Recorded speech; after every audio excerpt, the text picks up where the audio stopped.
በቻይና የጠፋ ጆሮን በእግር ላይ በማሳደግ መልሶ የማያያዝ አስገራሚ ሕክምና ስኬትን ተመዝግቧል ተብሏል። ጆሮን እግር ላይ ተከሉ ያው ተራማጅ ጆሮ ሊኖረን ነው ማለት ነው። እንዲ ለመስማት እግረን ከፍ አድርጋ እዚህ ጋር አቤት እንደ ስልክ እዛ ድረስ ለመስማት ግን እግር ከባድ ነው።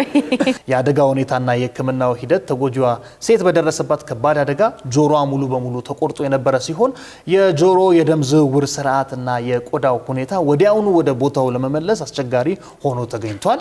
እኔ የምልህ ግን ይቅርታ ነው ሆሚ ማለት ኮቴ እንድትሰማበት ነው ማለት አልገባኝ። እግራቸው ስለተደረገ እግሯ ጋር ነው እየሄድኩ ነው አስበው። ግን የሚያሳዝነው መሰለሽ ቤቲ ለእኚህ ሴትዮ ከዚህ በኋላ ጆሮ ዳባ ልበስ ሳይሆን ጆሮ ካልሲ ልበስ ጆሮ ካልሲ ልበስ አልኩ እኮ ክፍት ጫማ አድርጋ ሸዋ ሸዋ ሸዋ ሸዋ ምንድነው ጠጠሩ? በዚህም ምክንያት ዶክተሮቹ ጆሮ እንዳይሞትና ህያው ሆኖ እንዳይቆይ ለማድረግ ኢክቶፒክ የዶክተር ቃላት በተሰኘው ዘዴ ተጠቅመዋል ነው። ግን ያው ፍቅረኛዋ በጆሮ ሲያንሾካሹክ እግር ሊለው ይችላል የሚል ስጋት አለኝ።